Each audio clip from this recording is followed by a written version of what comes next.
Welcome to Duality Check, the podcast where two brothers embark on a journey through the realms of scientific inquiry, the mysteries of the past, and the uncharted frontiers of spirituality. Join us as we explore the wonders of our world and beyond, all while embracing the roles of curious bystanders rather than experts. Together, we'll unravel the tapestry of existence, blending the dichotomies of knowledge and wonder.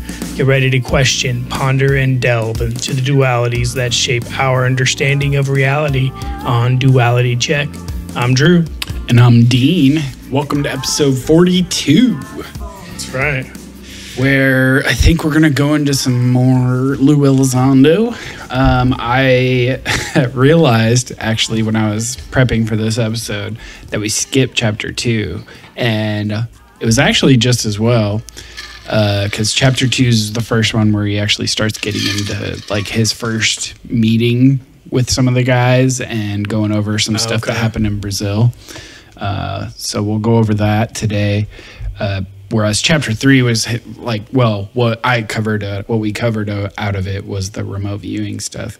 So, so the chapter 2 of him, like the beginning of like the meeting. I think we talked a bit about it. Well, so chapter 1 was him getting recruited. Oh, okay. And then he talks about how he was going to go to a meeting, but we never actually went over that chapter, which includes that meeting and his interaction with this Brazilian general who talked about this case in Brazil. So we're going to go into that today. Okay, cool. And then we'll skip over 3 since we already did it, which actually kind of makes a little more sense anyway. It's probably the flow of it. Yeah. And then we'll go into 4 if we have time, where he is essentially going over like his initial briefing. So chapter 2 is that like first dinner and his first like what the heck is going on. Chapter 4 is like him trying to get up to speed on everything. Okay. So, but before we get into that, let's we got a couple things to share here. We got a message from our number 1 fan, right? Oh yes, we do. Sister Amy writes, she's not a nun, by the way. That's true. She's just our sister. She says, this is in reference to, what is that, episode 40? 40 or 41? I think it's 40. I think it was the same episode she referenced before, too. Right. But she must have been halfway through or something when she talked about it before. She says, Chris's dream share and yours, Drew. So awesome. Yeah, so that's that story where you guys both had. Yeah, sort of synchronicities in our dreams. Like, at least we both had similar characters in our dreams that meant similar things to us. Yeah. She says, I love the subject of synchronicity. It has helped me so many times in my life. Just a sweet reminder to keep going. You're on the right path. And it will all be okay. Losing Trey, finding Mr. Jasper, I totally feel it. I was so depressed after losing my fur baby. He wasn't just a dog to me. I didn't want another dog so soon, but my little Jasper popped up through a rescue just at the right time. He needed rescuing, and I did too for my sadness. I wasn't just going to jump all in and take him until I found out his birthday was March 3rd. It struck me in the heart as a gift from Trey, 3. Trey's birthday, too, had meaning to it, 3/13, with it being opposite to Chris's, 3/31. I see these synchronicities and it calms me, and I move forward without hesitation, and I trust it. Another big one was when Jason and I were trying to have our child together. We were not successful, unfortunately. We wanted a boy. We had a name picked out, Jameson. Well, the universe put a little boy named Jameson in another form into my life. Not as I had laid out as the plan, but it just felt so right and guided me forward in life. I just trust the energy around me that I feel. I love synchronicity. Episode full of synchronicities and dreams. That's right. Yeah. She, and the reference to Jameson there, she helps nanny for a family, right. And their son is named Jameson. Yeah. So yeah, that's pretty cool. I hadn't heard that story before, that they had a name picked out. Yeah. So that's cool. Thanks for sharing that, Amy. Thank you very much. Awesome.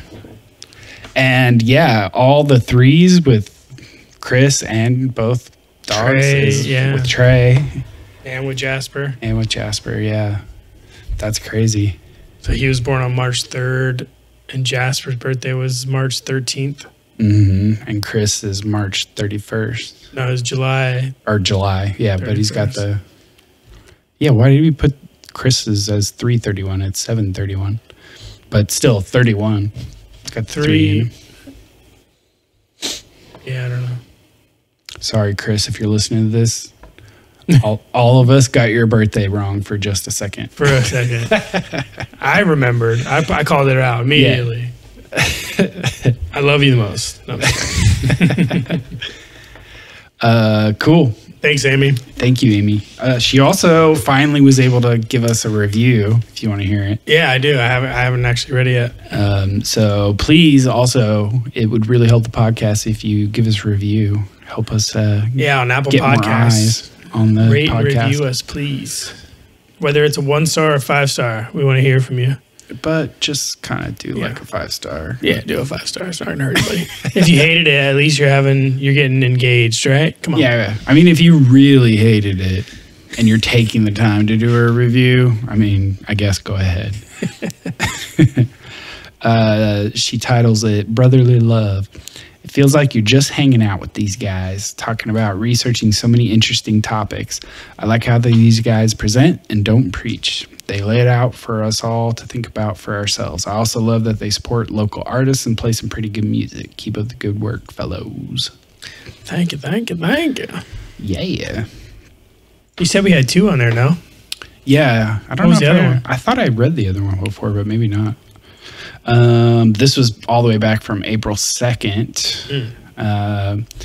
My go-to podcast right now.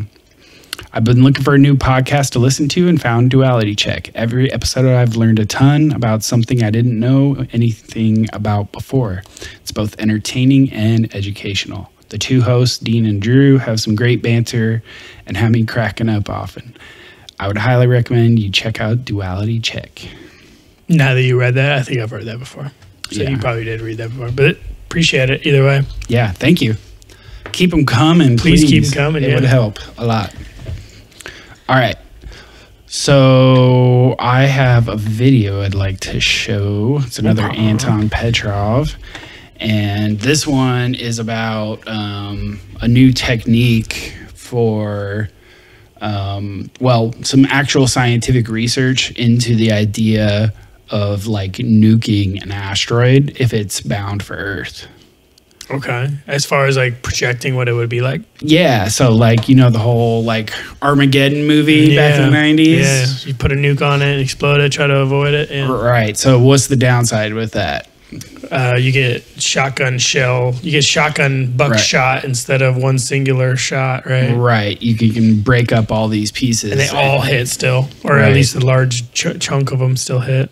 Right.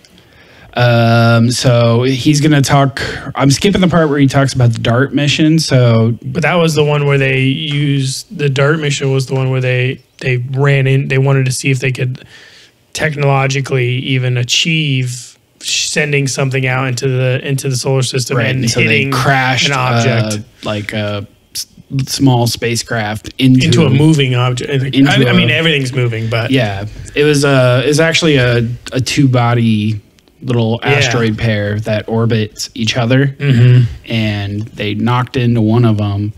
What was the aftermath of that? I'm curious. I never actually looked it was a into lot it any deeper more than successful than they thought it was going to be. Did it really change the trajectory? It really changed it. It wasn't just the impact force that did it.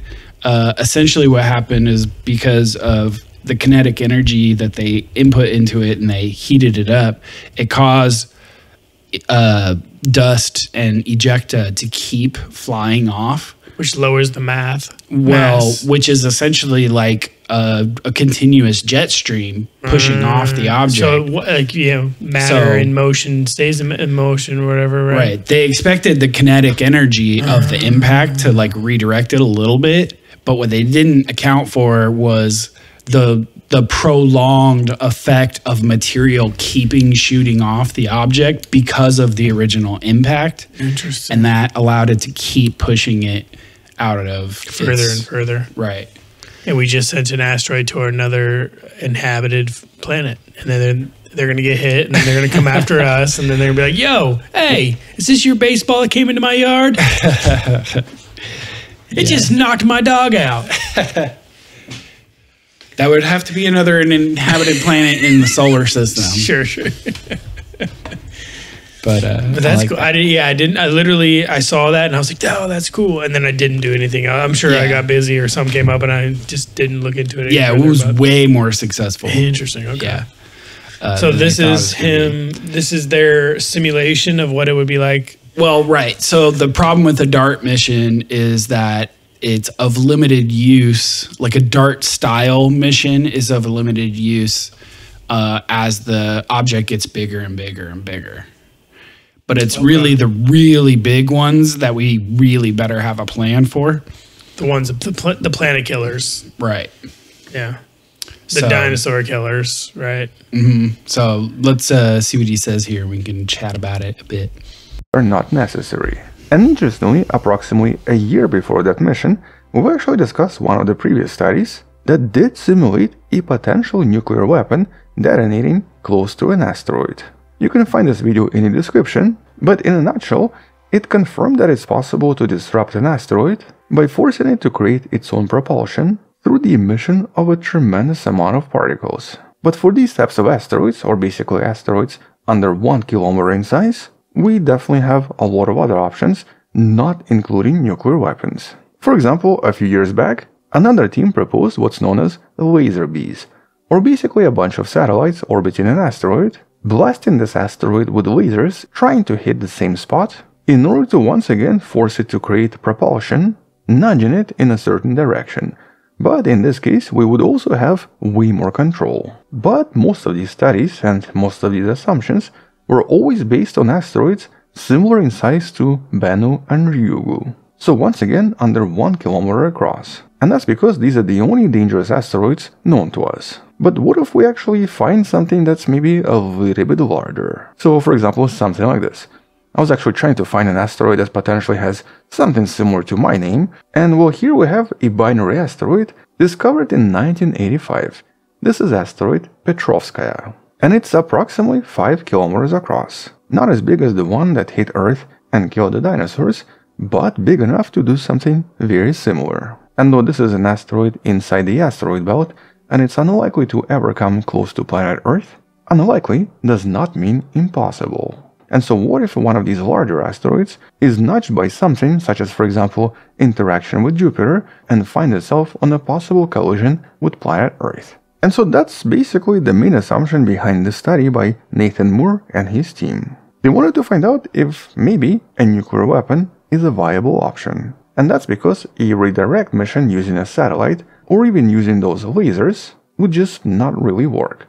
These asteroids are way too large and way too massive to be effectively redirected by something so small and so insignificant. In this case, a nuclear weapon might be the only chance.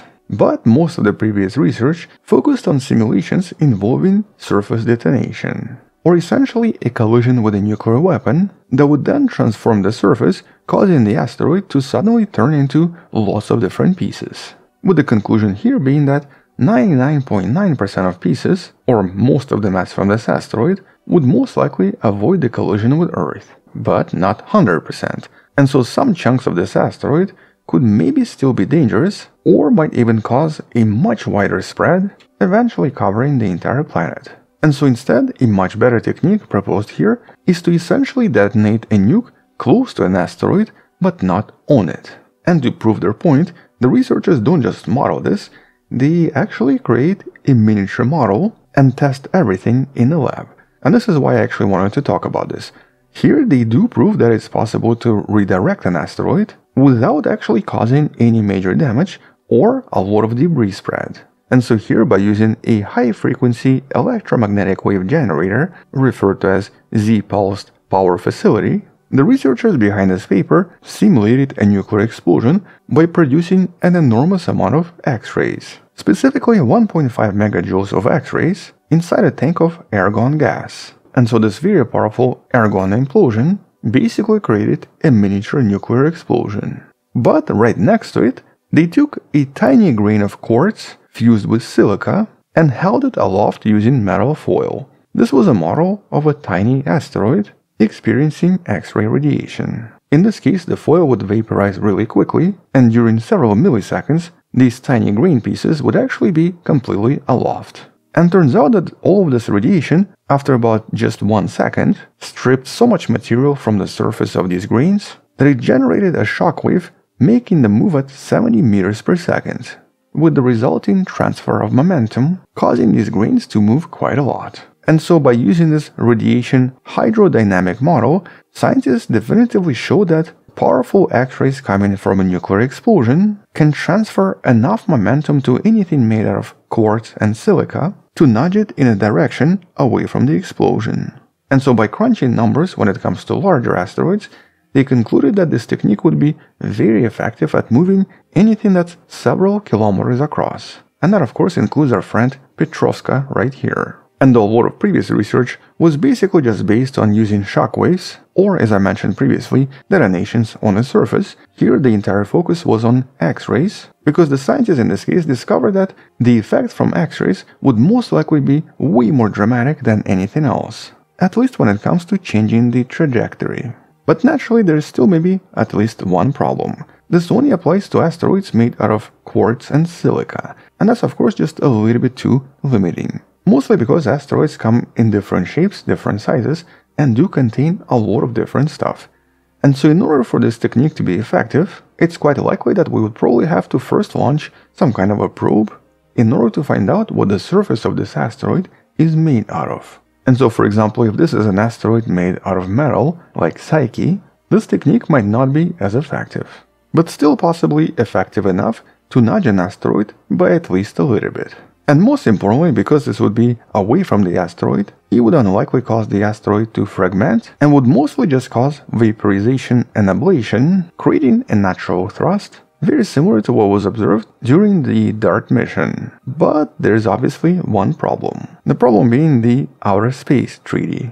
And that's of course the treaty that was signed back in the 60s by all nuclear powers. And well, this treaty forbids the use of nuclear weapons in space. And though maybe a potential collision with an asteroid could be a good reason to break this treaty, it's also important to understand why this was signed. This was signed just a few months after the test you see right here, Starfish Prime, a high-altitude nuclear test conducted in the Pacific in July of 1962. Here's actually a picture from Honolulu on the night of the explosion. And this was one of several tests conducted by the US and the Soviet Union in order to basically see, I guess, what would happen if you nuked something in space. And the results were very dramatic.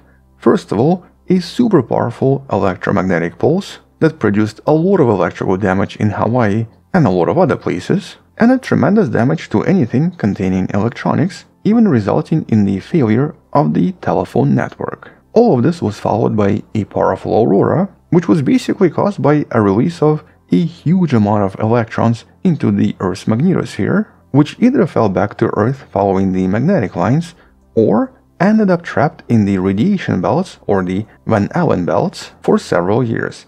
And this was very unexpected. It actually caused the damage and the destruction of several satellites because of the tremendous amount of radiation that was now in orbit over Earth, with the most famous one being Telstar 1, the first commercial relay communication satellite whose electronics failed completely due to radiation damage. And so because of these discoveries, and because of the amount of damage to a lot of space technologies, and obviously damage from the powerful electromagnetic pulse, within just a few months after this test, the Outer Space Treaty was signed by almost everyone. So yeah. It's pretty interesting stuff, huh? Yeah, so, he also makes the good points about the counterpoints on it all. I mean, obviously, if it's a matter of saving the Earth from an asteroid, the treaty would be that happens to have enough quartz and silica. Right, yeah. I mean, the tests themselves, clearly they would need to find out what sort of material they're dealing with before they could just send off any size nuke. You know, and size and, you know, dimensions and all these things matter when it comes to this. Literally. Right. Matter. But yeah, it's interesting too, like, for people who don't know, like when you see a comet in the sky and you see the tail coming off it, or if you've ever seen pictures of like Halley's Comet or whatever, that stardust is actually in front. Well, it's in the opposite direction of the sun. Right. But that's also a lot of the time where it's moving, right? It can be, yes.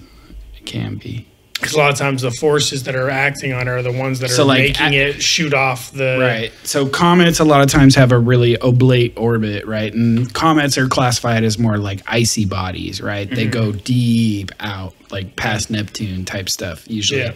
And when they come back in... As they come back in, all that ice that they have starts getting melted by the sun's radiation, and it gets shot by the solar wind in the opposite direction of the sun. So as it's approaching the sun, it will kind of look like it's coming from like offset from behind. Yeah, the tail will get smaller and, but then as it's longer, depending on your view of it. Right. Then as it sort of crosses from its approach of the sun, then that will shift the tail out the other direction, and the tail will actually be facing more in the way that it's going. Yeah. I mean, if you were able to see it as it crossed between the sun and us, let's say, you would see the tail be smaller, larger as it's coming around, and then as it crosses in front of us to the sun, you would see it as like a sphere or whatever shape it is, I guess. And then as it came off, you would see it going in the opposite direction from the sun, smaller to larger to smaller again. Yeah, well, its position in relation to the sun doesn't necessarily have to do with it crossing us. It could coincide with it. That's what I mean. I'm just saying if you were able to visibly see it with your naked eye. Right. That's what it would look like as it crossed the plane of the Earth and then went back around towards the other side of the solar system. But I like this idea of like not actually exploding the nuke on because the asteroid. You get the buckshot. Right. Yeah. But you explode it off of it, and you use the X-rays and the heat to create essentially a jet plume coming off of the object. And you would have to do that in a certain direction, right? You'd have to... So that the plume coming off it creates a propulsion for the object... in the direction, the opposite of the plume. So you would have all these like orbital dynamics people in computers like calculate what's the optimum direction to redirect it, right? Yeah, because it could be like add velocity, it could be to remove velocity, it could be to like nudge it left or right. It would depend on what its orbit is in relation to Earth, right? Yeah, what the intercept pattern looks like, what the intercept projection looks like. And then obviously all of this would depend on us knowing it's approaching with enough time to put together a mission. Right, yeah. I mean, if we've only got days, there's nothing to do. Right. If we've got weeks. But if you notice he was specifically talking about asteroids here, not which comets. are specifically in the belt. Right. So the difference being like asteroids, the large enough asteroids we know that could really do damage. So you got Earth, Mars, and then the asteroid belt, which is out beyond Mars. It's not. It's more of like a belt. I think it's like it's a belt that wraps around. And then further out past that, you like way in the distant, you have the Oort cloud, which is all these super distant bodies. And then you have this whole class of things called like TNOs, trans-Neptunian objects. So objects that have these like oblate, like elliptical orbits, and so they'll kick out far past Neptune, but they'll come in closer than it too. And so those ones that like cross the orbit of other planets can be then like whiplashed further into the inner solar system, depending on if they happen to be crossing, you know, Neptune at a time that Neptune is actually there. It can end up getting slingshotted. Right. Anyway, and then you have the class of objects like, well, you have the one that like Randall and Graham are always talking about, which is, what do they call that one? Comet Encke. The remains of Comet Encke, which give us the Taurid meteor stream, which is the one we cross. It's the meteor shower we get in June and like October, November, which is actually approaching. Yeah. Yeah. Yeah, we got through the June one, okay. And they're especially concerned about the Taurid one because of Encke. Well, remains of it. Because of when we do cross it, it is the sun is typically in the way of us seeing what's approaching, and so we're sort of blind to, and we don't have that entire meteor stream mapped out. So what we know was originally this one big comet Encke we knew broke up, and they theorized that it may have been chunks from that, or the Comet Research Group theorizes that it may have been chunks from that struck in the Younger Dryas period. Right. But essentially whatever happened caused it to degrade because it's a comet, and comets are icy structures. So as they do come into close to the sun, and the sun heats them up, it doesn't just cause that tail, but that ice is holding it together, so it can cause it to crack apart and degrade into multiple objects. Right. And so that stream is now like, it's now a stream of objects rather than one gigantic object, but there are still really big chunks within it, and we don't have the entire thing mapped. But we do know that we cross its path twice a year. So yeah, and the way Randall described it is crossing a highway blindfolded twice a year and hoping you don't get hit by a semi-truck. Right. And all you run into, if you run into anything, is a motorbike or a bicycle. I would add to that, I mean, and he says, well, so then it depends, like, are you doing it at rush hour or are you doing it at 3 in the morning, right? And the thing is, like, you know, with that analogy, like, what time you're crossing with a blindfold across a highway, but, like, for us, that's part of the dice roll, is we don't actually know what time of day it is either. So for all we know, it could be noon or it could be 3 a.m. Yeah.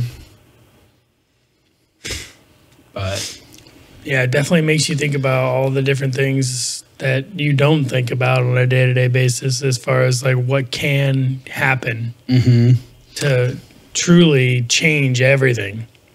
But this idea of essentially turning these asteroids, like creating their own jets on them that will displace them, is a cool idea. Well, and the idea too, like, you know, science fiction has talked about it, but, you know, we know that science fiction in some certain cases creates reality, or at least inspires reality to come about. But like mining, like that's something that could get people involved and get people interested in going out and exploring these. And the technology is getting to the point. Well, that's in the next exactly 20 what to 50 Elon years. Musk talks about with SpaceX. Is like going out, mining these things, attaching rockets or whatever it might be that are large enough to be able to impact the trajectory. So if you know, like if you have the science or the research to tell you, hey, you know, this one's on a crash course with Earth, turn on the rockets, shoot it, you know, run it for a couple of days, and you know, once you run out of fuel, hopefully we've done enough to knock it out of the trajectory to hit Earth. Right. But you're still mining it, right? You're still collecting the resources from it, which dissipates the mass, dissipates the danger over time. Right. Dissipates the mass, and changes that. Right. By changing the mass, you're changing the orbital dynamics as well. So in the case that changing the mass creates the problem, you could still do something because you're there, you're on it, you're attached to it. Right. You know what the trajectory is. You have all the information you need to Well, and if see you're ahead of ejecting whatever your mining waste is out off of the asteroid or whatever comet that you're mining, it's going to change the trajectory. Every bit of thing you're ejecting, equal and opposite. But since we're there and doing those things, we know the trajectory on live, right? Like we have a live view as to its trajectory. So as we do mining, maybe we go in and out of, oh, it's dangerous. Oh, mine a little bit more. Oh, now it's not dangerous. Right. Mine a little bit more. Now it's dangerous again. Oh, mine a little bit more. Now it's not dangerous. Kind of like that dynamic. Interesting. But the future is, the next 100 years, obviously I won't be here by the end of that, and most of the listeners won't be here unless you're 2 years old. Maybe you'll be, maybe you'll be around to see it. But yeah, I think the next 100 years of technology improvement, as long as something like this doesn't happen to reset us back to the Stone Age or whatever. I thought it was interesting the mention of the space treaty and the ban on nukes in space, specifically because I had known there was a ban on nukes in space, but I can't remember hearing the story of why, like what led up to that. And I don't remember that. Yeah, I don't remember that story at all either. Yeah. As far as them having tested high altitude nuclear. I mean, it makes sense. Like I know they did tested underwater. I know they've tested underwater. I know they've tested underground. I know they've tested in air, but and on the ground. Right. I didn't realize that in the process of having done high altitude tests in the past that they caused all these issues, specifically with Hawaii, with took down their phone systems. I apologize why you guys are getting screwed over, man. Yeah. Anybody, any country connected to the Pacific Ocean. Yeah. With all these damn tests. Yeah. Them and Nevada. And Japan, obviously. And Nevada. They got a lot of tests. True. Oh, of course, Japan. Yeah. Yeah. Yeah. So that's interesting. I wonder how significantly it contributes to the radiation in the Van Allen belts too. Like if any more research has been done on where that energy actually did end up, because that's interesting too. Yeah, he made it sound like it was absorbed by it, like it became part of the radiation. So whatever force it has to, to pull energy, or to maintain energy, or to grab energy, or whatever you might want to call it. Well, it also makes me wonder, like, if you do, like, detonate a nuke in space near an asteroid to redirect it, bombs go off in 360 degrees in a sphere, right? So is the energy moving in all directions just going to end up being blown away by the solar wind towards the outer solar system? Or like, will energy that's moving in towards the inner solar system keep moving, and could that energy still be potentially dangerous to us as it approaches Earth? Yeah. Would that strength of that depend on how far away it is? Well, obviously it would, but to what degree would it?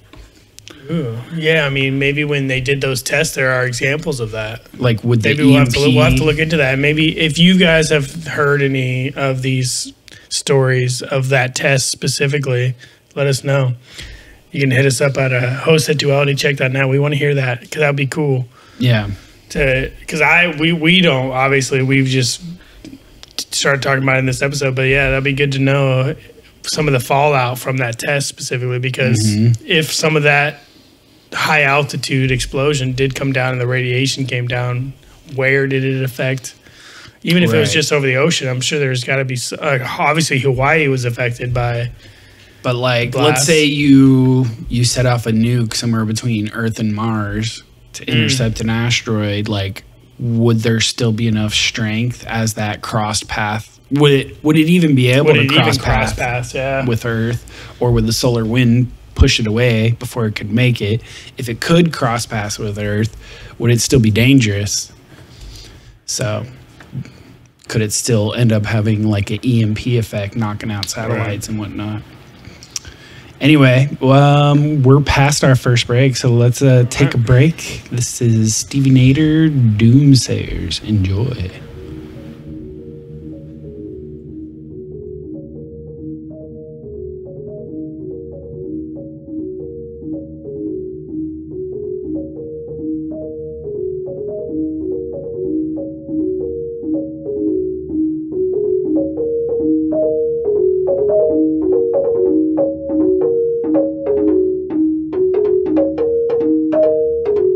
Hole in my heart, shoulders apart. Hole in my heart, fill it up, shoulders apart. Hole in my heart, shoulders apart. Hole in my heart, fill it up, shoulders apart. Killing love.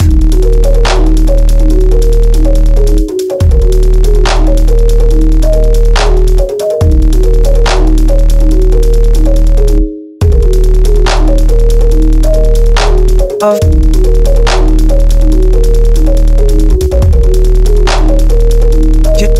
killing of killing love, killing of kill of killing love. Doomsay. Doomsay, doomsay, doomsay,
That's a good song for after talking about asteroid impacts. Yeah, I was gonna say something. I was gonna say something right as you said the name, but I was like, I'll save it for when we get back. Love it. Doomsday, doomsday. So yeah, let's do our quick little weekly dose of Bashar. This is from Conscious Creator Club on Instagram. Bashar tells us to focus on the why and not the how. Here we go. Have to be okay with not knowing how this is going to go. Okay. You must trust the way things unfold in your life.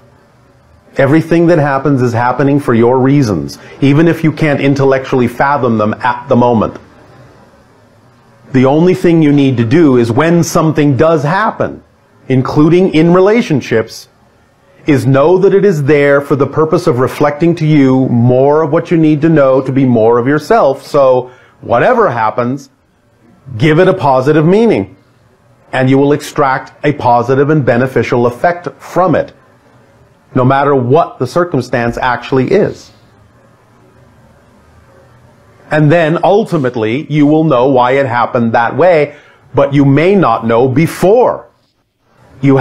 He does have funny mannerisms. Yeah. It's like he's like looking at him, but he's got his eyes shut. So funny. Yeah. He's looking with his third eye. Mm-hmm. You don't need to see, he sees. Yeah, so that a little positivity as far as like trying to help people with certain things, like try to put a positive spin on anything and everything in your life. And well, it kind of ties into the synchronicity talks. Sure. It's like it's saying like you have to not be overly controlling, and even of your own emotions. Mm-hmm, when you recognize these things that happen, you just need to like take from them what they're trying to tell you, you know? Take from it what positives you can, and the rest know that it's there for a purpose, right? Like knowing that the discomfort and any other negative thought or feeling about a certain thing, there is usually some sort of positivity in there, and whether you see it before or after, you usually do see it. You know, like the story of the farmer losing his horse, and this is like I think it's from some sort of Eastern religion. This anecdote of basically just allowing things to unfold to understand what it is that was meant to happen, or what it is that was meant by it. So it's like the farmer who lost his horse, and you know, all of the neighbors come by and like, oh, it's such a bad thing. I can't believe you lost your horse and this and that. He's like, well, maybe we'll see. And then weeks go by, and the horse comes back, and it comes back with a herd of other horses. So now the farmer has twice as many horses as before, and then everybody comes by and says, oh, isn't it such a great thing that your horses are back? And the farmer says, I don't know, we'll see. And I can't remember specifically on that one what happened, but something happened, the horses died, or something, you know, bad happened. And then, you know, later on the farmer's son fell from a tree and got injured, and everybody came around and said, oh, what a bad thing that happened. And he's like, oh, I don't know, we'll see. The next day, the officials from the army come to conscript men into the army, and they see that his son is injured, and his son, they're like, can't serve. And so now he's saved from having to be conscripted into the army. And so it wasn't as negative as it was seemed to have been, right? Yeah. But there's more to that story. But yeah, that's the gist of it. Interesting. Yeah. Well, I'll put a link. There's a good little short video that I watched. I'll have to find it. We'll link it in the video. But yeah. It's just the idea that even the seemingly negative things in our life, you give it enough time, and you put enough, and you don't put either you put a positive spin on it, or you resist putting negative on it. And either way, but in the story, he was also resisting the positive spin. Right. That's what I mean. At least the way you don't have to put you don't have to necessarily put a positive spin on it, as long as you don't allow the negativity, the obvious negativity of a certain thing to cloud your judgment, or to your thoughts or your feelings or whatever. It can allow you to be free from the anxiety of the every moment of good or bad things happening to you. You can allow yourself to be more agnostic to the feelings, not in a way of like, just I don't want to feel anything, and that's not the point here. You know, allowing yourself to feel is not a bad thing, I'd say, but putting too much emphasis on certain things in your life can Well, it's having the humility to realize you don't have the whole context. And so putting a spin on it, whether it's positive or negative, is probably premature because you don't know in the you don't have all the information. Time how that event will affect things. Exactly. But that doesn't mean you can't learn from it, right? Exactly. Huh. Nice. Yeah, find that. And then you sent this. This is a post from Christopher Bledsoe's Instagram. Yeah, this is more like just because we're talking about Lue and some of the UFO stuff. I thought this is an interesting little thing that he posted a couple days ago. This is a painting of his. He says, I painted this in 2009 of the little angelic beings that took nearly 4 hours. That took me for nearly 4 hours and brought me back with no more Crohn's disease. It's 18 years later now, and we continue to interact now more than ever. And it looks like a classic gray, but it's glowing. And then the eyes are actually, he has them painted here as red. Which is similar to how he described them from his encounter. Oh, this is the triangle he said that they have on their chest too. Yep, and this is the childlike being. Right, right. That he encountered outside of his home during that early stages of that long encounter that they still really continue to have. Yeah, I thought that was interesting. And then the next one's more fun. So this is a post I saw just scrolling through, and it says, "Criminal life hack." I don't support this, at least not for criminality. Wear extra fingers so photo/video evidence will be inadmissible as it will appear to be AI generated. And it's like this little, like, I don't know if you've ever gone on it, wish.com little like fake finger you can put around like as a ring on your finger. So it's got like this little like extra finger that would come off the top of your hand. Yeah, so it'll make you look like you have an extra fake finger. That's hilarious. So if you ever get caught doing something or there's some video evidence, like that's clearly AI generated. There's 4 fingers or there's 5 fingers coming out the top. You don't even see my thumb. Yeah, I thought that was funny. I love that. That's great. We need to do more AI episodes. We're going to bring you back, AI. Yeah. We're going to talk to you more. Yeah, we need to do that because, in fact, we could have asked that question we had earlier to it. The ChatGPT finally launched the advanced voice model. So now you can actually talk with it and it will... Conversationally. It'll speak like... So I think I explained this before, but essentially, so the way it works previously was that if you would press the voice chat button with it, you could talk to it, but what was happening behind the scenes is it would convert your audio to text, then it would send the text into ChatGPT. To respond. ChatGPT would respond in text, and then they would have a text-to-speech that would come out as a voice. Well, it's not just that it took longer, but it's interacting with you through text. It's not actually interacting with you through audio. Well, the new version, the advanced voice model, actually is detecting the audio. It's actually ingesting the audio stream into the AI model, and it can actually output audio from the AI model. So it can do things like distinguish voices, read the emotion in your voice, and it can output its voice with emotion and context and whatnot. We can show it off real quick. It feels a lot more organic and a lot more conversational when you're having these. So we're going to do kind of a conversation with ChatGPT Part 2. This is ChatGPT 4.0 advanced voice model. So let's see how this works. Hey there, how you doing? Hey, I'm doing well. Thanks for asking. How about you? You didn't have to yell at us. Jeez, that was a little overly excited. Haha, sorry about that. I guess I got a little carried away too. So, what's on your mind today? Well, we're currently doing episode 42 of our podcast.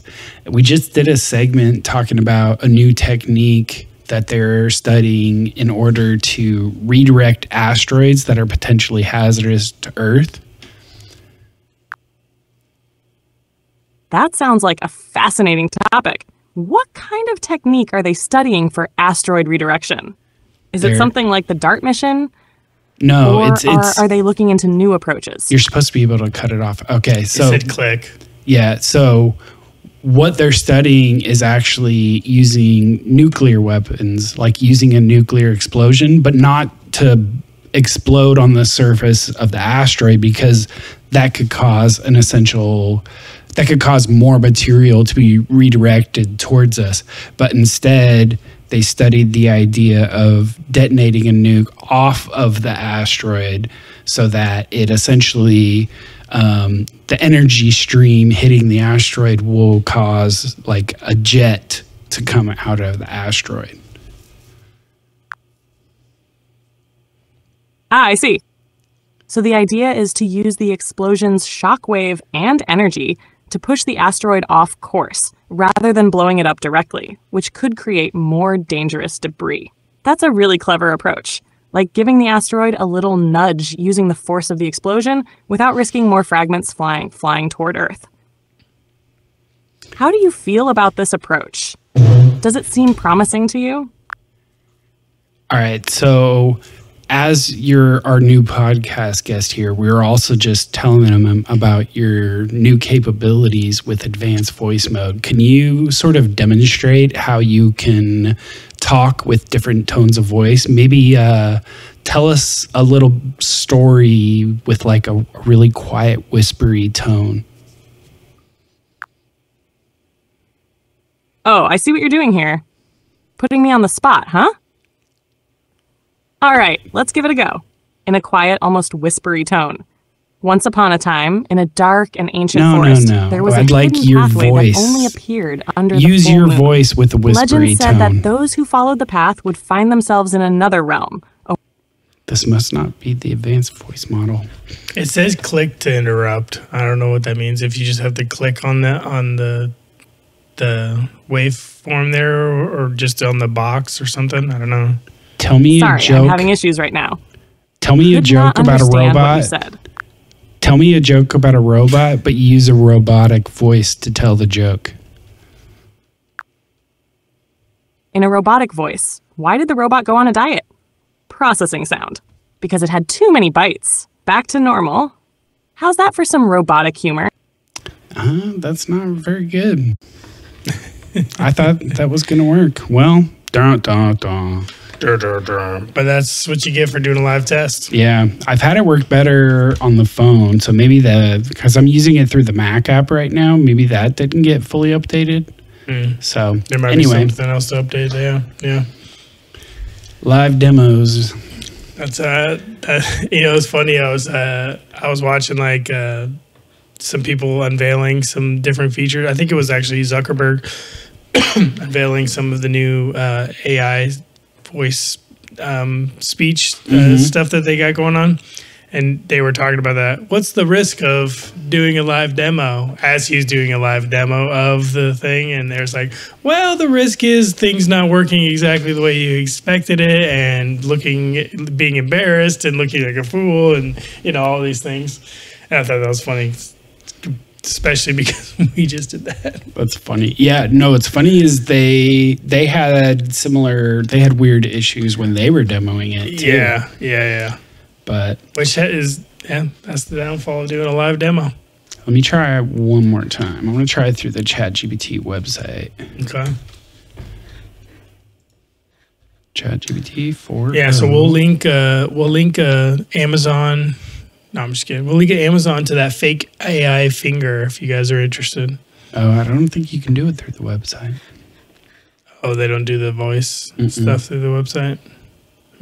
It could also be the particular voice we chose. May not be one that's great. Maybe. All right, so let's hop into some Lue before we end this segment. So like I said, we sort of skipped over chapter 2. So we're going to go back to chapter 2. So essentially setting the stage for this is just like right after he got recruited. So he gets invited to this group dinner for the team. And among the guests were billionaire Robert Bigelow, who we know about through like Skinwalker Ranch. He's like big in the UFO stuff. I think he did an interview on Joe Rogan's podcast too. Yeah, I think he did. A while back. He also, I believe he like put out like a reward for like whoever had the best proof of like an afterlife. Oh, yeah. He's done a lot of... Yeah. That was him, huh? Yeah. Which we should maybe do a show on some of the submissions on that. That would be a good one. Yeah. Anyway, so Robert Bigelow was there. Hal Puthoff, chief scientist for the program. And this Brazilian 4-star general named Paulo Roberto Yog de Miranda Ucha, which I probably totally fucked up. Nailed it. And so what's interesting here that I'm going to share about the meeting is the general sharing the details of the Colares case in Brazil. Okay. And here we go. So, like his father, the junior Ochoa embraced interests that went further afield than the military and anti-drug work. He became further afield than his military and anti-drug work.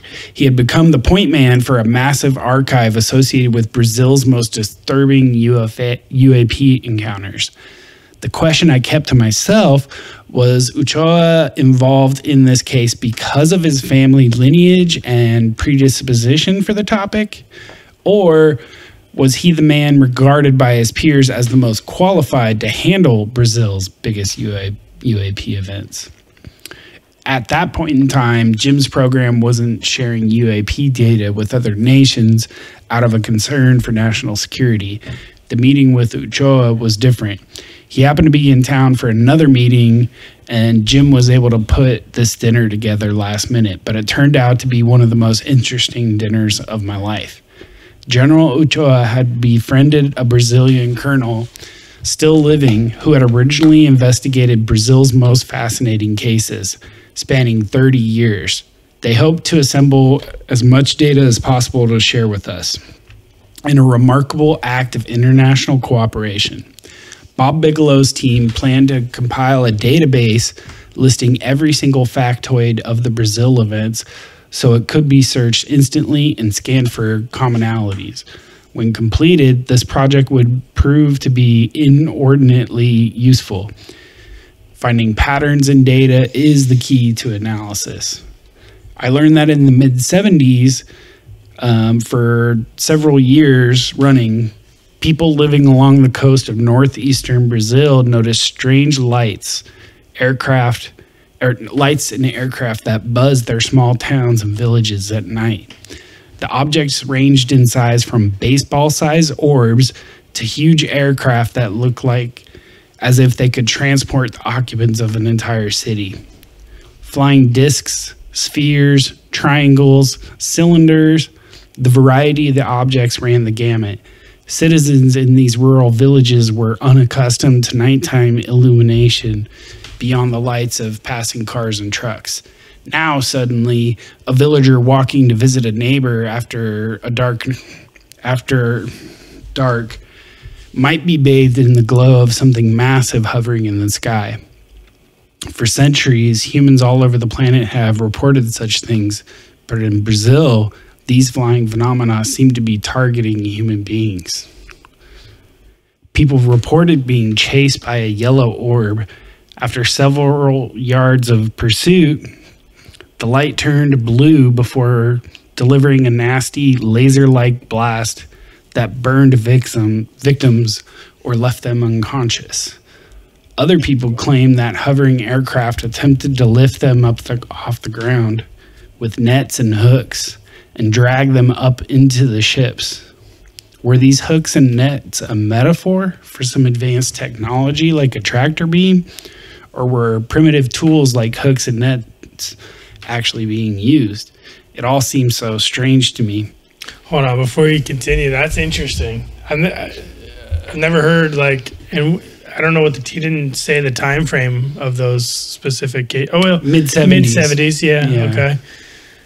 That's interesting. Yeah. Because that's way after Roswell even, and way after a lot of these science fiction stuff has come out as to what some of these things, but in some of these like small villages and towns, they wouldn't understand the technology. So like something that fully takes like, yeah, so it could be a metaphor, right? So it could be like, it felt as if a net had pulled me up, you know. Or they just assume like it had to be a net because you're being pulled up. So what else could it be? Right, because if you just get hit by a like quote unquote tractor beam of sorts, right, that's just pulling you in. If you've never watched sci-fi in your life, you don't have right, but you've been pulled up by a net, so you know that feeling of being completely jerked and having no control. Or you've pulled up fish by a net, so you assume that context for that. Yeah.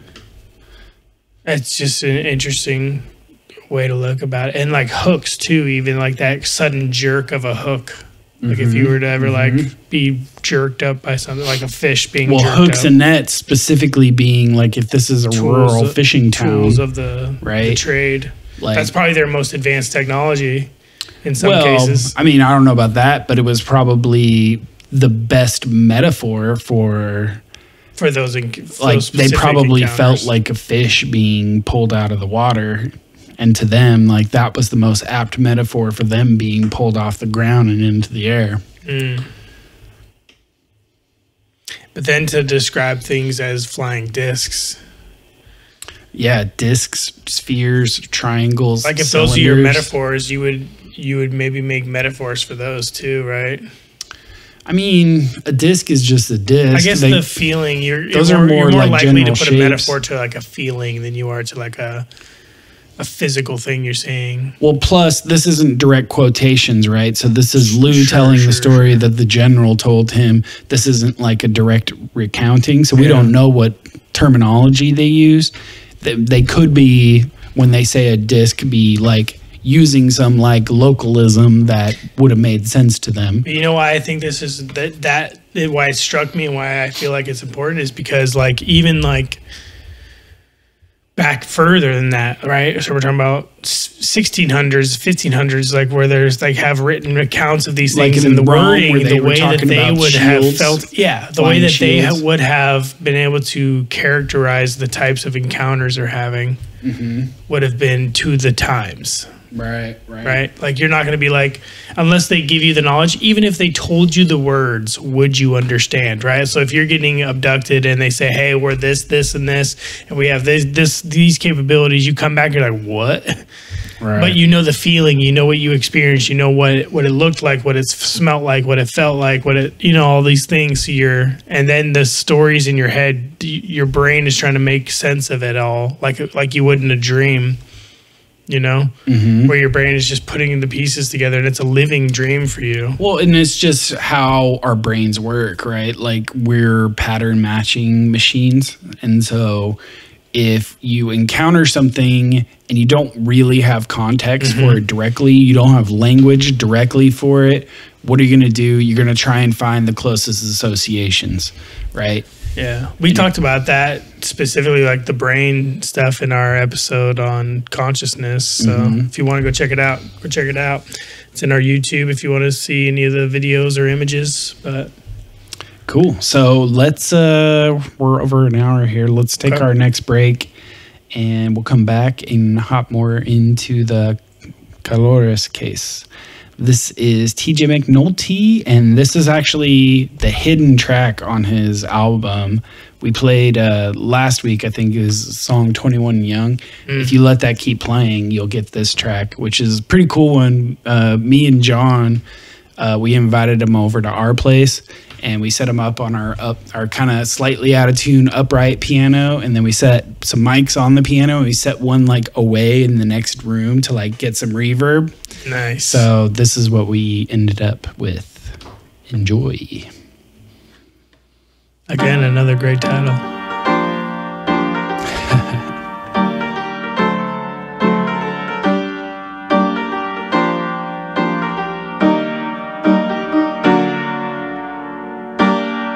You theorize like a hypocrite.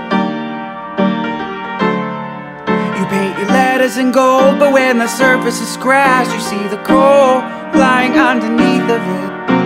Well, your words only come and go for the faint. Well, relinquish comes for the weary, but never stays for the brave. What do you suggest? Fortify your house of cards with lies like all of the rest. See, what you don't see is a matter of fact that I can ruin you. Your misuse of your judgments are ideas I won't get used to. I pass on advice because I want to play nice, and I don't see you as a foe. And you love the idea of facing your fears, but don't like it if you lose control.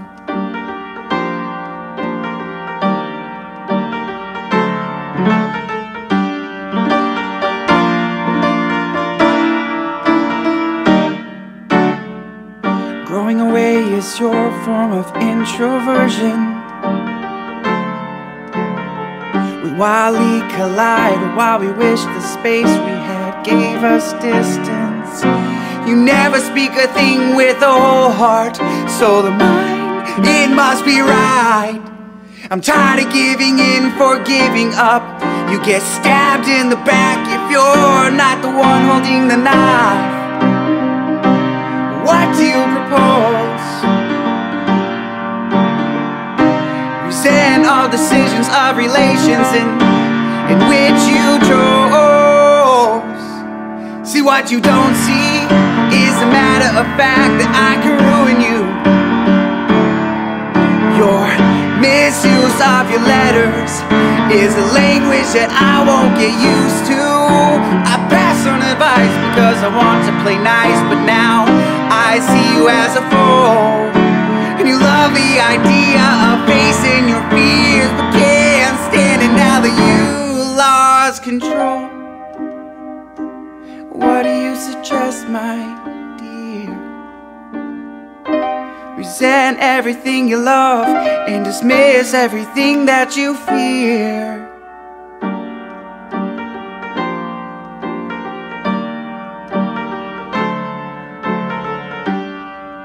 Theorize like a hypocrite. Welcome back. We just did a whole segment that we probably should have recorded.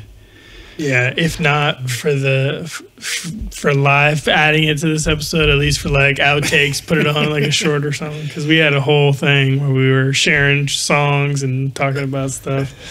Anyway, I'm gonna I'll just mention a little bit of what we did, which is Drew showed me a musician that TJ's voice here reminded him of, and that was dope, and I'll leave a link to him. It was Dub Effects. Dub Effects, yeah.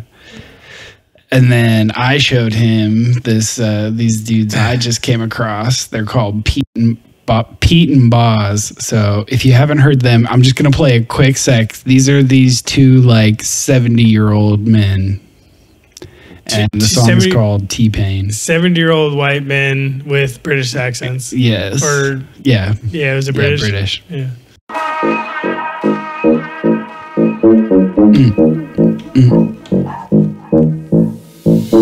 I spin fellas, my swing quicker than Federer. I serve packing the bands back on a regular, and I'ma tell her how she sing for me T-Pain. Your mama's hooked on the packs, I'll be selling her. I click hammers and bang 'em and I'm a nut-sang. I feel it set with the lead like a mukbang. The magazine made me lean when I walk, and the drumstick will make a head bang like a punk band. Hop in the cab, I banging the crossword up, heading the west. Dude, these guys can rap. They can.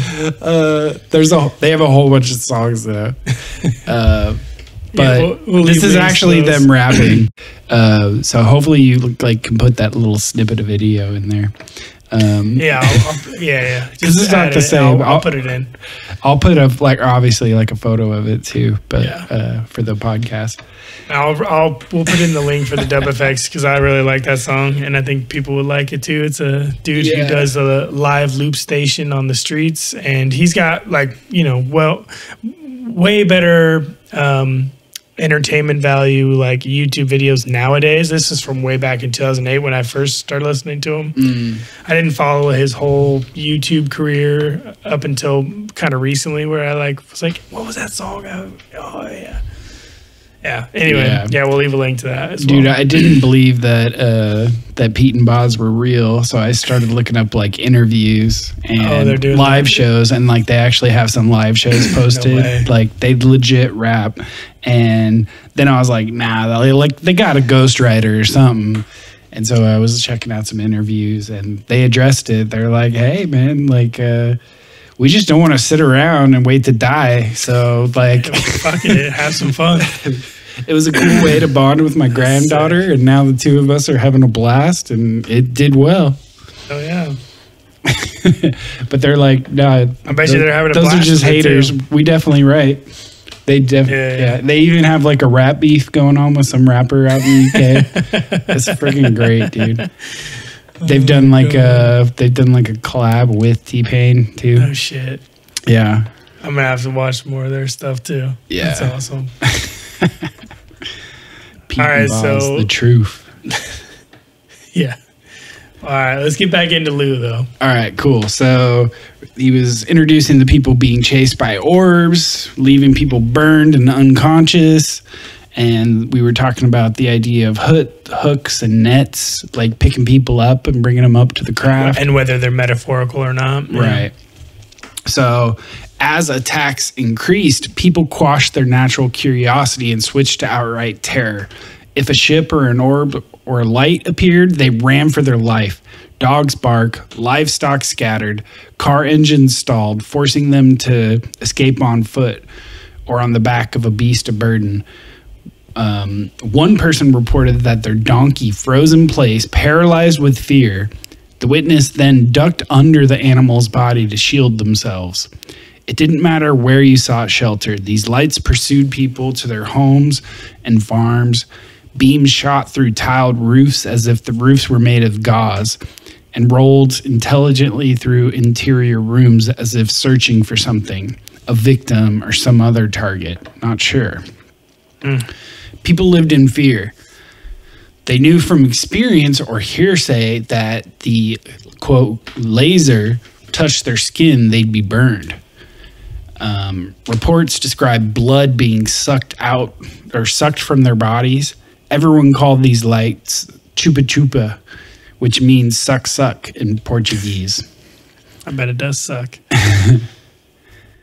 In 1977, the intelligence branch of the Brazilian Air Force descended on the region with 20 investigators and physicians led by Lieutenant Colonel, I'm going to butcher this, Urange Holanda. Initially, they planned to interview victims, catalog eyewitness accounts, and treat the wounded.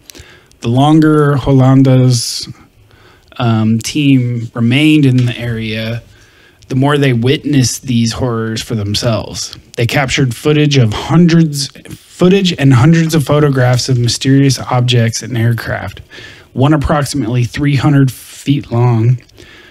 Once, when an aircraft appeared during the daytime on a local beach, villagers fled, but Dr. Wele Sisim Carvalho, who had been treating villagers nearby, bravely remained.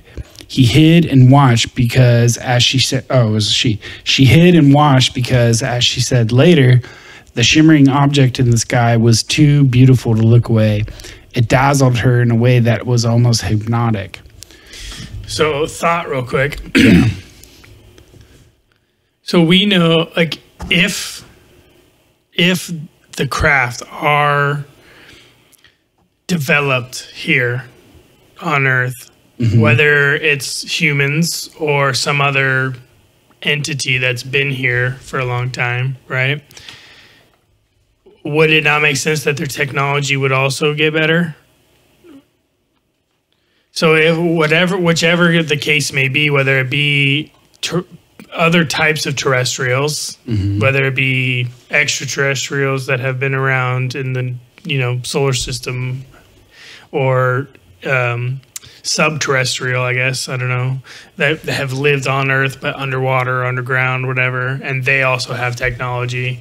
And if, like, our technology progresses and we know that the tippy top most advanced stuff we have is coming out, is already out, like the stuff that we don't even know about and can't fathom the types of technology they have, is still way under wraps. Right. And the stuff we're seeing and the stuff that's like widely used now is just 50 years or decades behind. So the stuff that is like black budget but out right now is the stuff of sci-fi years ago. Yep. The stuff of sci-fi today is the stuff that'll be out, but the stuff that they're currently developing and theorizing is probably stuff we couldn't even necessarily speculate on, some of it. So if that same kind of trajectory, like as far as like advancement of technology, was to take place over in the past too, right?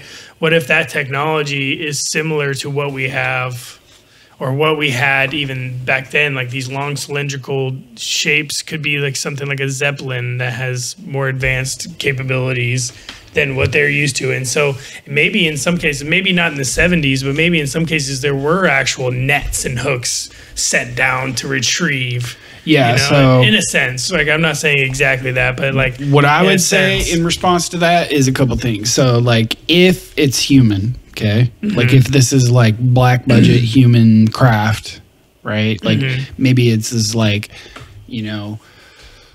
American, air defense contractors testing out their craft down in Brazil. Let's say that as a option, possibility, right?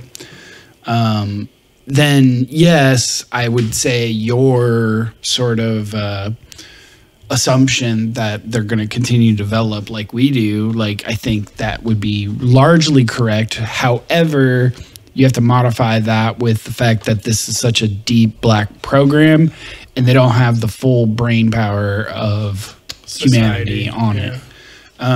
True. If it's not human, though, but that could explain the slow development.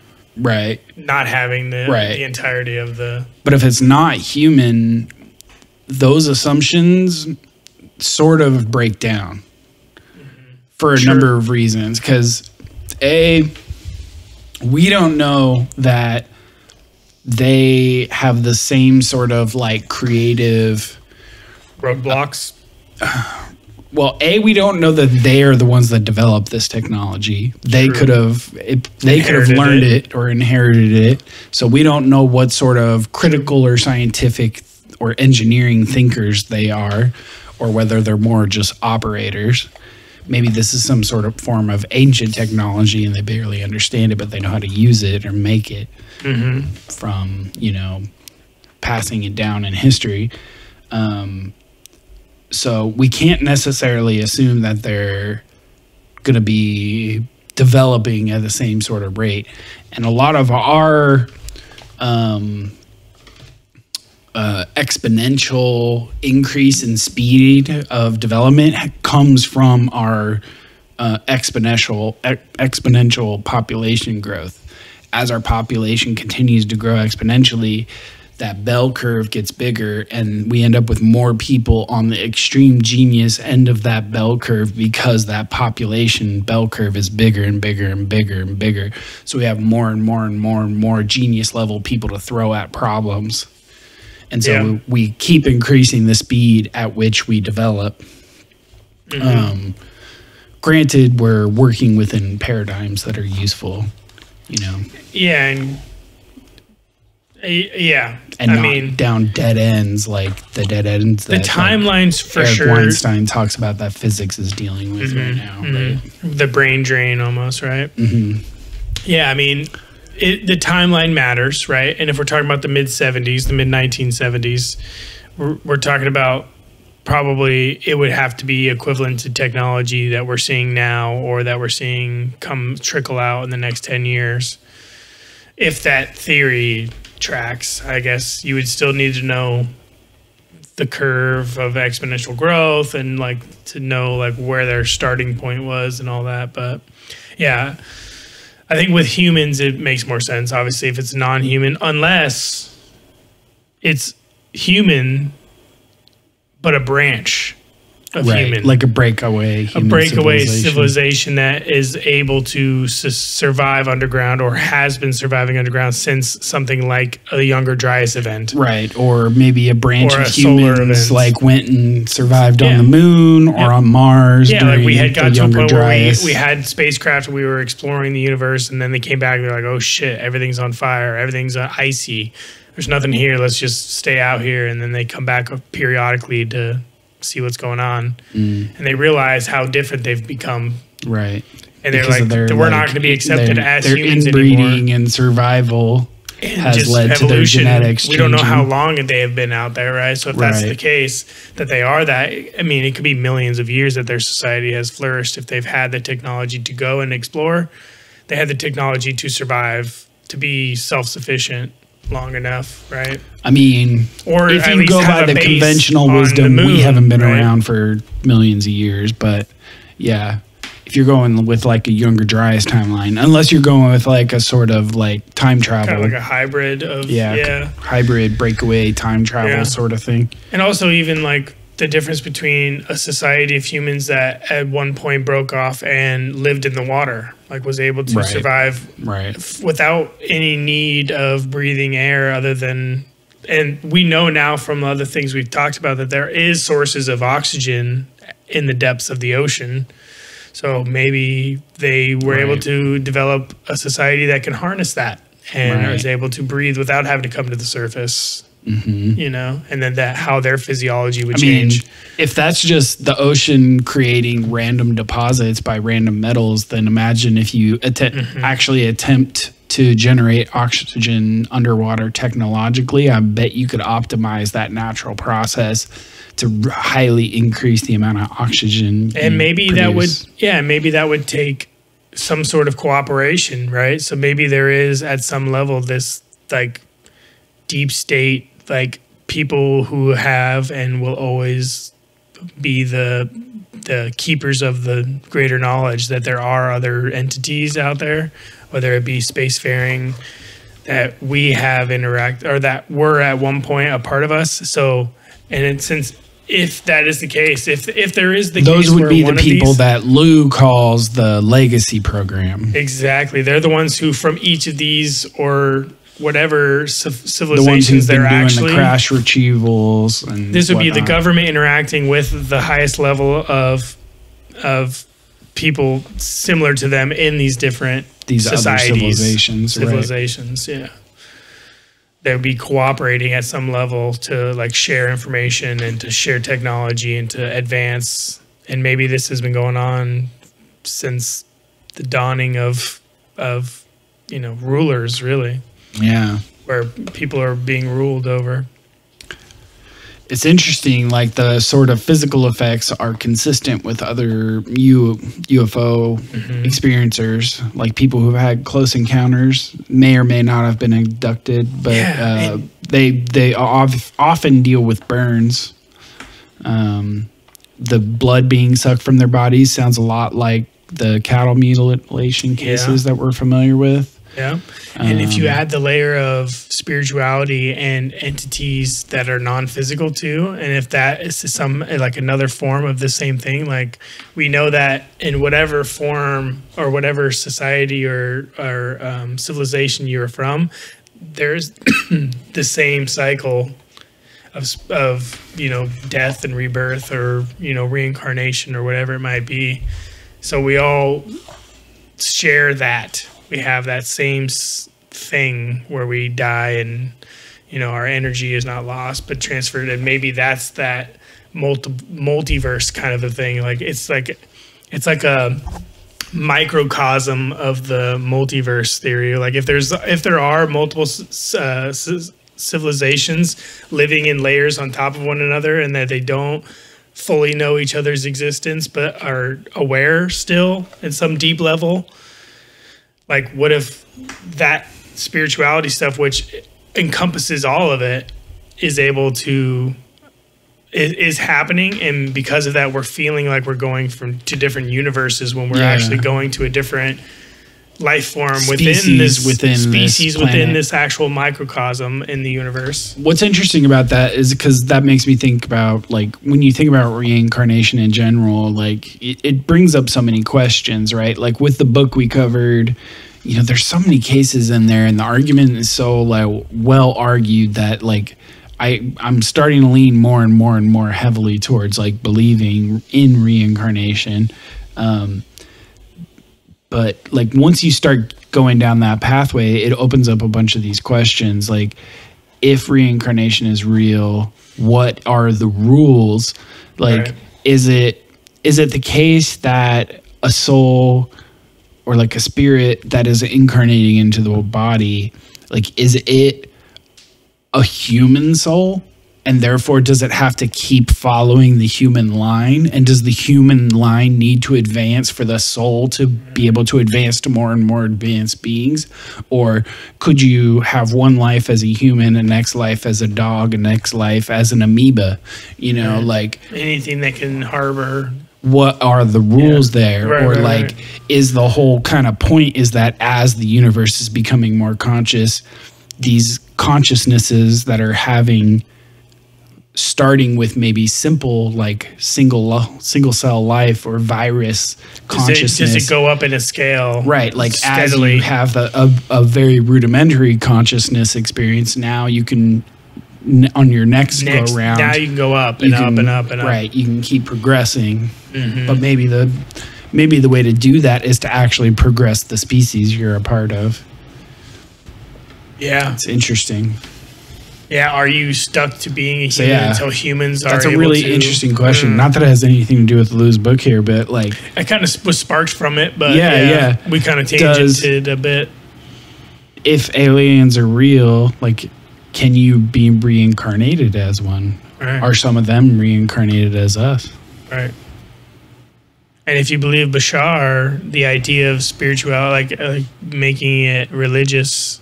is all like manufactured, right, based on the experience had here, right? But it was in reality actual beings that were interacting, but were just misunderstood, right?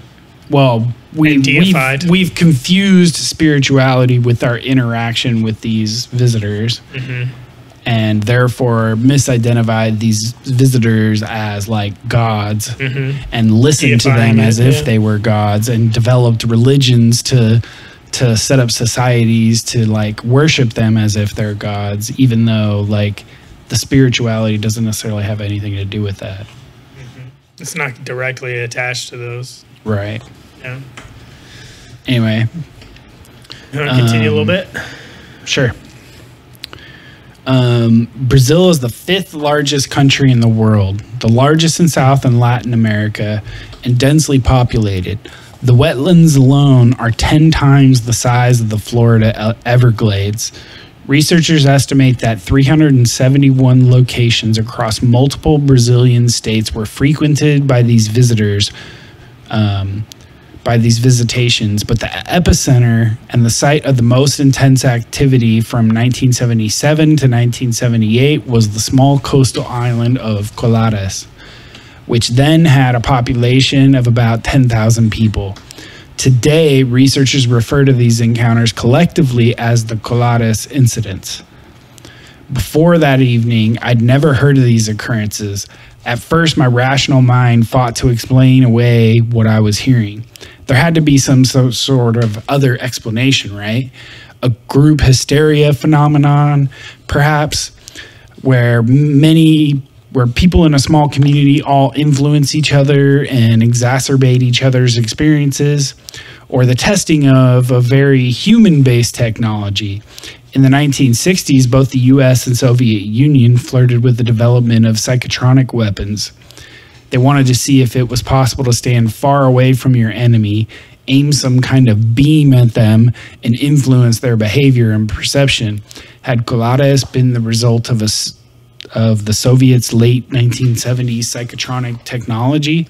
Had the Soviets waged a proxy war against the United States and Brazil? Had the whole thing been a terrifying psychological operation?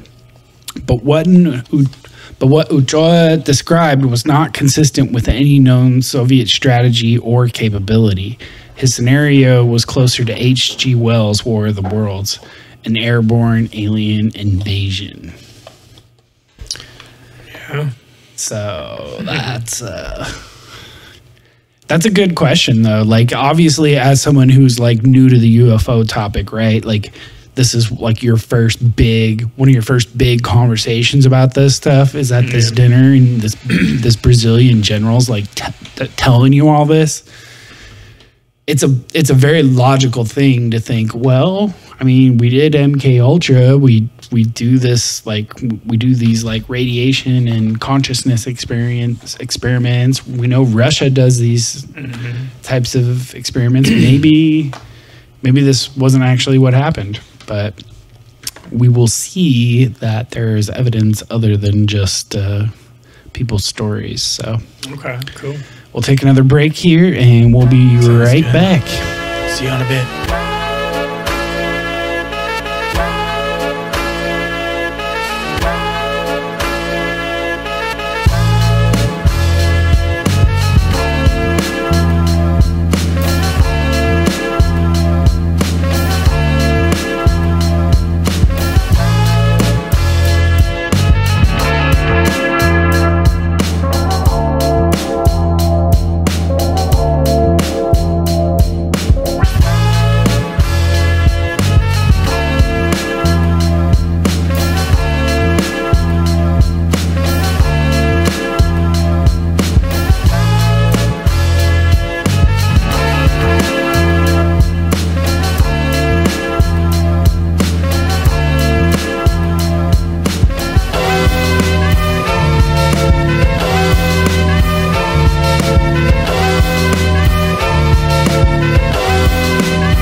Welcome back.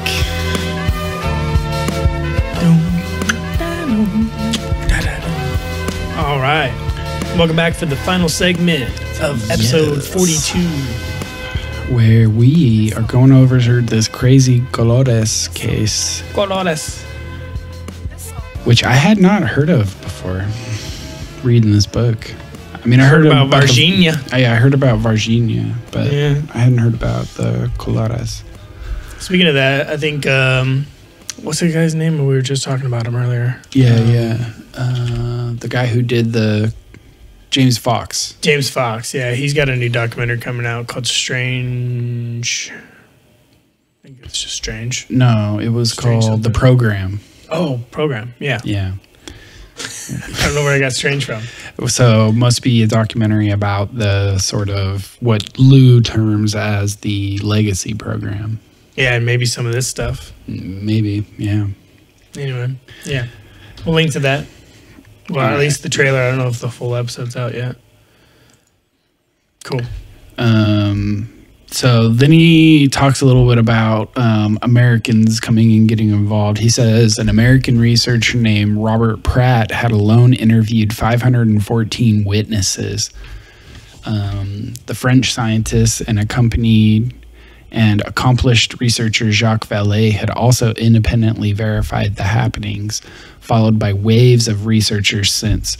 By one estimate, the body of evidence compiled on Colares included more than 3,500 case files. Wow.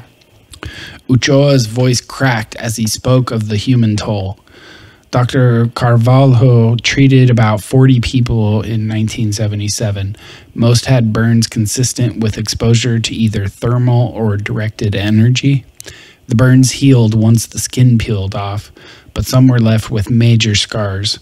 Others had rashes. In the fresh wounds of 23 people, Carvalho noticed that the center of the burn displayed 2 puncture wounds. And then, and when she tested the victim's blood, she found that all of them had low hemoglobin, which suggested that their fear of the chupa chupa was not completely unfounded. I know that's. I just wasn't expecting you to say that right there, and I was like, it just caught me off guard. It is a funny word. Yeah. Reminds me of the chupacabra. Isn't that like a blood-sucking? It's a blood-sucking thing, yeah. Right. Pratt's findings struck me as particularly harrowing.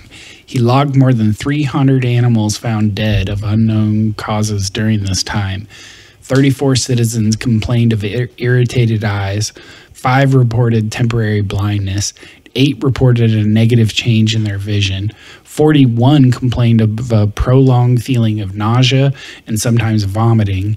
55 individuals reported extreme headaches. I wondered if these people had experienced some form of radiation damage. If true, the kind of damage they were discussing was consistent with the harmful effects of, say, microwave radiation and the improper handling of medical isotopes or weapons-grade radioactive fuel.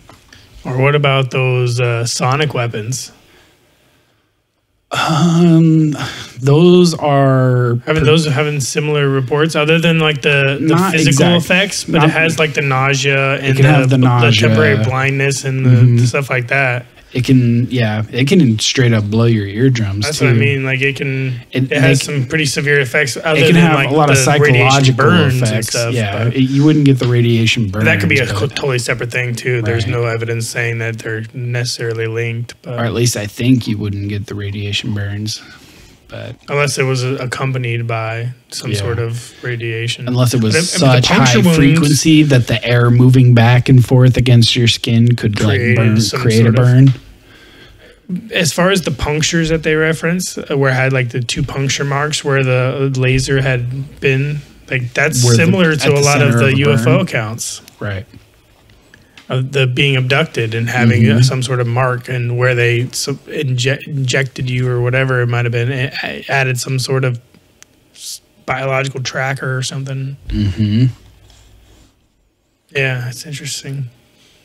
46 people described feeling heat when the lights of the aircraft focused on them. 28 people felt a pocket of cold air. About 18 people insisted that they'd been abducted by beams that sucked them into the craft. Pratt also verified that some of these people were found far away from the site of the original encounter, with no memory of traveling there. 14 people remained in catatonic state for short periods following the encounter. 54 suffered a temporary paralysis in some part of their body. 36 people claimed chronic illnesses plagued them for years after. Of that group, 10 people died. That struck me. These people were dead, ostensibly from a UAP. In some cases, witnesses managed to catch a glimpse of their attackers. Descriptions of the occupants of these otherworldly vehicles broke down into 2 types. Beings that appeared to be pale, tall, adult humanoids, and beings with disproportionately large heads and frail bodies about 3 to 4 feet tall. As I would later learn, these 2 descriptions, the so-called Nordics and Greys, fit the profile of alleged aliens from countless close encounters the world over. If this was some form of mass hysteria, that it had been infecting the entire globe for decades. Thousands of people in the region remained traumatized by their encounters. Ochoa distributed a few vintage photographs of the evidence compiled by Holanda's team. I found myself moved by the images of the victims displaying their wounds and looks of resigned horror on their faces. That would be pretty impactful, especially being your first meeting and getting all this information and seeing these images and being like, what the fuck? Like, this shit's been going on my entire life and longer. Mm-hmm. Jeez. That would be pretty intense. Yeah. Yeah. So we'll skip forward a bit. He sort of like just sort of theorizes on some of the stuff. What he's talking about here is his mind went back to, do you remember when I mentioned the case when he was in Afghanistan? There was he got called out onto a site for a couple of tanks. And he arrived and he found that these Abrams tanks had like these punctures right through them, like clean punctures with no like melt, no like evidence of any sort of mechanical energy or radiative energy. There's just pure, like you could, and if you lined up your eye with it, you could literally see right through the tank. And the tanks got brought back to the U.S. to be investigated. Yeah, which he never learned the outcome of that because that wasn't part of his job description. Right. Compartmentalization, man. Right. Gotta keep the secrets. He says that this sort of made him think of that. That's crazy. Yeah. What if it? I mean, I wonder if there's some sort of phenomenon with reflection, where in some areas of the Earth, the reflective materials can like basically make a magnifying effect on certain areas, and if it's there for long enough, we could be talking about temperatures and it would essentially be like a laser, right? And the temperatures that would be unfathomable, that would just pierce any material that goes through it. But in that case, you wouldn't get like just like a quick puncture. It would be like a line. Right, and you would expect some sort of like heat deformation or heat ablation. True, but I mean, if you're talking about like truly like ridiculous astronomical temperatures, but even then you would still see like a slice, right? Like as something crosses that plane, you would see as it entered, and it wouldn't just be like a piercing. You would think there would be like an entrance and an exit hole, right? Unless it was pulsating. It's weird too because he said it was almost. He described it like almost as if like some sort of high-tech cookie cutter had been used right through the tank. Right. And he said that one of the locals had that he interviewed like had reported that on like the night that it happened or whatever, seeing like these weird green flashing lights in the sky. It's a damn laser. I don't know what to tell you. It's a laser from a UFO. Anyway, so I should read this part. In the 1970s, Brazilian officials shut down Holanda's investigation and circulated a story that no unusual phenomena were found. They locked down the files until the 1990s. The long-retired Holanda died of apparent suicide shortly after their release. Ochoa casually admitted that the Brazilian government had covered up what had happened in Colares. His comment surprised no one at our dinner. Of course, Brazil buried the truth. That's what every government has done and always will do. I left the meeting having learned about a fraction of the highly secretive Cold War that has been playing out globally since 1947. Through spy intelligence, we know that superpowers have long been in a race to reverse engineer advanced exotic technology through efforts like foreign material exploitation. It now seemed that this was also a possibility with crash UAP. Imagine a nation on Earth having aircraft that move in ways no known vehicle can. Aircraft that zip hundreds, if not thousands of miles in seconds. Diabolically clever weapons that no human nation possesses or is capable of neutralizing. The ability to withstand G-force loads of more than 1,000 Gs, which would turn a human into the consistency of pudding. Imagine a craft with the ability to cloak itself, not just from radar, but from the human eye. The ability to seamlessly travel in air, water, and space. The military response to such power would be like pitting a child's kite against an F-22 Raptor. Yeah, no shit. The thought gave me chills. Whoever controlled such technology could control the world, for better or worse. It was a lot to absorb, and the people at the dinner were too credentialed to ignore. It was then that I realized the significance of the job Jim was running and the work we had to do for the American people. Boom. Yeah. Yeah. I could see that being a origin story. Sounds legit. So yeah, that's chapter 2, and then we already went over the remote viewing stuff in chapter 3. So we could move on to chapter 4, but I don't think we have enough time to fully cover it. Nah, we could probably just save that for the next. Yeah. We got a little bit of a late start tonight, but... So, yeah, that's pretty... That's an interesting case. Cool, that's a lot of case files. I would like to look into the what was the name of the place? Colares events. If any of it's public now. I wonder if hear more stories about Jacques Vallée has written on it. Oh yeah, that would be a good one.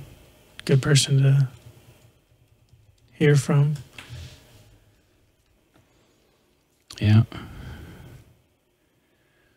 There's a video from Red Panda Koala about it. Okay. Is there some stuff we can look at? Yeah, there's a bunch of stuff here. Yeah, if you guys know more about this, these sightings in Colares, or you have some references, hit us up, because we'll probably do an episode on this if we can get some. Oh yeah. Oh wait, that's the James Fox stuff. Yeah, that's the James Fox interview. Yeah, hit us up. If you want to get us directly, you can hit us up on host@dualitycheck.net.